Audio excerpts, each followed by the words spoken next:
Bueno, arranquemos. Cuando uno piensa en los mayas, esta es casi siempre la imagen que se nos viene a la cabeza. Pirámides gigantescas, monumentales saliendo de la selva. Son icónicas, casi míticas. Pero, ¿y si les dijera que estas estructuras son muchísimo más que simples edificios antiguos? Son, de hecho, un universo entero, toda una cosmovisión tallada en piedra. Para poder entender de verdad por qué los templos mayas tienen esa forma tan particular, por qué sus ciudades están organizadas como están, primero tenemos que entender el mundo en el que vivían, y todavía más importante, el universo en el que creían. Y todo, absolutamente todo, comienza con el paisaje. La arquitectura maya no apareció de la nada, ¿eh? Fue una respuesta directa, una especie de conversación con un entorno que era súper diverso y muchas veces bastante desafiante. A ver, el territorio maya estaba, en esencia, partido en dos mundos que no podían ser más distintos. Por un lado, al sur, estaban las tierras altas, una región de montañas volcánicas imponentes, con un clima fresco y ríos por todas partes. Pero luego, al norte, en las tierras bajas, era todo lo contrario, una planicie de piedra caliza inmensa, totalmente plana, sin un solo río en la superficie y cubierta por una selva súper densa y húmeda. Dos realidades extremas, pero un solo pueblo. Ahora imaginen por un segundo lo que es vivir en un lugar sin ríos. El agua es vida, ¿no? Bueno, para los mayas del norte, la clave para sobrevivir estaba literalmente bajo sus pies. Esta piedra caliza tan porosa absorbía toda el agua de la lluvia, creando ríos subterráneos, y cuando el techo de una de estas cuevas se derrumbaba, ¡boom!, quedaba expuesta el agua de abajo, creando un pozo natural al que llamaron cenote. Y ojo, que no eran solo fuentes de agua, para ellos eran portales sagrados al inframundo. Muy bien, ahora veamos cómo este mundo físico tan particular se traduce en su sistema de creencias. Porque esos cenotes, esa tierra plana, esos cielos inmensos, no eran solo geografía, eran de hecho el borrador de su mapa espiritual del universo. Para ellos, el universo estaba organizado en tres niveles bien distintos. Arriba de todo, el reino celestial, la casa de los dioses. En el medio, el plano terrestre, donde vivimos nosotros. Y abajo, el inframundo. Su creencia era que al principio de los tiempos, los dioses pusieron tres piedras primordiales para separar estos reinos y crear el orden que conocemos. Y aquí hay que entender algo que es crucial. El inframundo maya no era el infierno.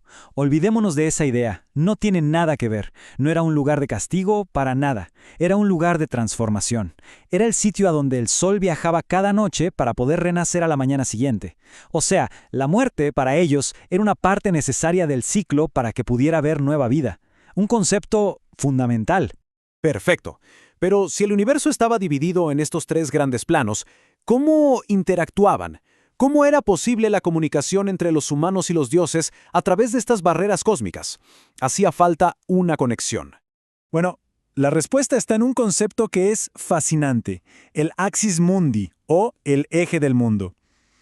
Hay que pensarlo como un pilar cósmico, un canal sagrado que perforaba los tres niveles y permitía que la energía y la comunicación fluyeran entre ellos. Era, por así decirlo, la gran autopista del universo. Y en su mundo, no tuvieron que buscar muy lejos para encontrar la representación perfecta de este eje cósmico. Ahí estaba, el majestuoso árbol de la ceiba. Era perfecto. Sus raíces profundas se metían en la oscuridad del inframundo. Su tronco recto y fuerte se levantaba en nuestro plano terrestre y sus ramas altísimas se estiraban hasta tocar el reino de los dioses. Era literalmente el conector viviente del universo.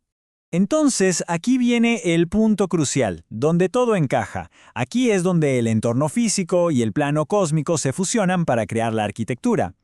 Si no puedes vivir al lado de un conector cósmico natural, ¿qué haces? Pues te construyes uno. En la naturaleza, el axis mundi más poderoso de todos era la montaña.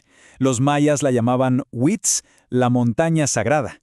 Sus cuevas eran vistas como portales directos al inframundo, y su cima, un punto de contacto con los cielos.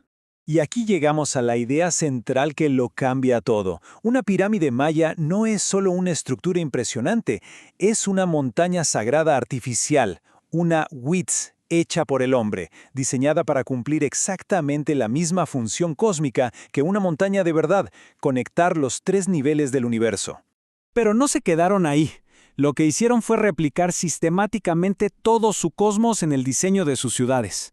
Miren, la pirámide es la montaña, el Huitz. La gran plaza abierta que está al frente representa el plano terrestre, nuestro mundo. Y las tumbas de los gobernantes, que casi siempre están construidas debajo de la pirámide, son como las cuevas, los portales al inframundo. La ciudad entera era un modelo del universo. Pero ojo, que esta recreación del universo no se limitaba a los grandes centros ceremoniales, para nada. Estaba presente en la vida de todos los días, en el corazón mismo del hogar maya. El fogón tradicional maya, el lugar donde se cocinaba, siempre se construye con 3 piedras. Siempre. Y esto no es casualidad. Cada una de esas piedras representa a una de las 3 piedras primordiales que los dioses usaron para crear el universo. Esto convertía el acto de cocinar en una recreación diaria del cosmos. El fogón era el axis mundi de la casa. Y la conexión se vuelve todavía más profunda, más increíble. Este fogón en la tierra tenía un espejo exacto en el cielo. Para los mayas, las 3 estrellas que nosotros conocemos como el cinturón de Orión eran el reflejo celestial de su fogón de 3 piedras. Pensemos en eso un momento, un universo íntimamente conectado, desde el suelo de la cocina hasta las constelaciones más lejanas. Bien, al unir todas estas piezas, lo que emerge es una idea poderosísima sobre lo que los mayas estaban haciendo en realidad. La conclusión es rotunda. La arquitectura maya no era simplemente un refugio, era la materialización de su universo. Crearon un modelo tangible, un modelo habitable de su propio cosmos, convirtiendo sus ciudades en paisajes sagrados donde lo divino y lo humano podían convivir. Esta frase lo resume a la perfección. La adaptación de los mayas no fue solo física, digamos, a la selva y a las montañas, fue también una adaptación espiritual, un acto de darle orden y un significado cósmico a su mundo a través de lo que construían. Y claro, todo esto nos deja con una pregunta que es inevitable. Los mayas usaron la arquitectura para plasmar su visión del universo en el mundo físico.